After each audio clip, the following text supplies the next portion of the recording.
To say Elon Musk is a busy guy is an understatement.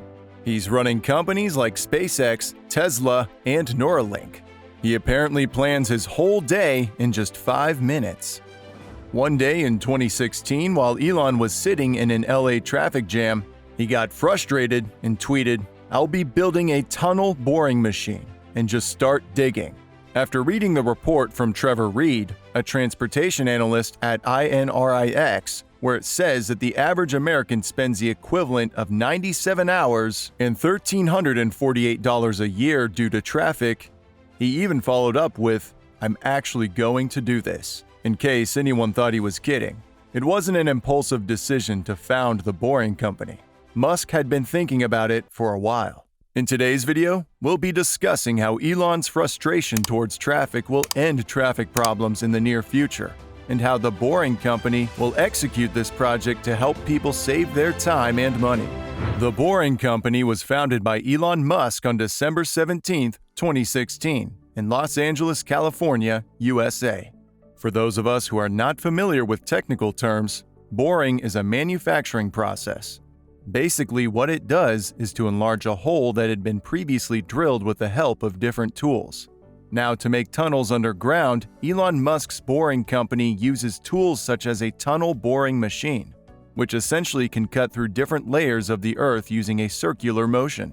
Now, the Boring Company holds twice as much funding as the amount of money generated by the tunneling startup so far. The company raised $113 million last year, though 90% of that came from Musk himself. Musk has also notably sold merch to fund the Boring Company, such as flamethrowers, costing $500 each. Unlike flying cars, tunnels are weatherproof and won't fall on your head. A large network of tunnels with many levels deep would help lessen overcrowding in any city, no matter how large a city grows, as more levels can always be added. But the plans have now expanded into a public transportation system called the Loop. The first 3.2-kilometer loop was completed in mid-2020 in Las Vegas that carries 12 to 16 passengers, built for the massive convention center, which hosts the Consumer Electronics Show every January.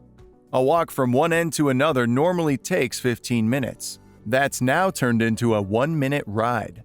Excavated dirt will be used to help build the tunnel's reinforcing segments on site, and any leftovers will be turned into bricks to be sold, paying for the dirt removal itself or given away for free for affordable housing projects. Another way to cut costs is by building smaller tunnels.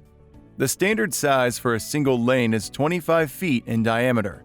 Borings will only be 12 feet, which doesn't leave a lot of room, so technically any electric vehicle with autonomous capabilities will be able to use them in the future. Tunneling today is slower than a snail. We must be faster than a snail. Their plan is to bring a different approach to drilling to the table. Usually, a tunnel boring machine, or TBM, drills, then stops as the segments are installed. The Boring Company wants to do both at the same time and with a more powerful machine. A standard TBM can dig 1 mile in 8 to 12 weeks, whereas Boring's 3rd-gen TBM is the custom-designed Proof Rock, which is meant to go more than a mile a week. If you find it uncomfortable, it'll be hard to handle what comes next, because the loop is a stepping stone toward the Hyperloop. The Hyperloop is meant for city-to-city transport at more than 600 miles an hour. We're talking airplane speeds. So, passengers and cargo will be in a pressurized pod. It could either connect to the loop or fit within the loop tunnels.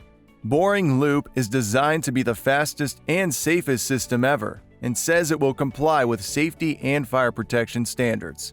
The Boring Company is controversial already and has attracted many critics. As for one thing, Musk has been very flippant when talking about public transportation, which he called a pain in the ass and frustrating to sit so close to other people. Public transportation advocates are not happy about his comments and consider his ideas not that original, in the sense that he just takes forms of transportation that already exist, like buses, and calls them different names. Indeed, the Hyperloop system would transport under 20 passengers at a time, or just one passenger, making it easier to avoid busy public vehicles. The most pressing problem with Musk's proposal is that there's no evidence so far that people want these tunnels. Even some engineers are skeptical this will succeed on a large scale. But if Musk is known for anything, it's beating the odds with engineering achievements. What's your take? Do you think the Boring Company will proceed in its quest to go underground? Let us know in the comments below. If you like this video, make sure you leave a like and subscribe and turn on those post notifications.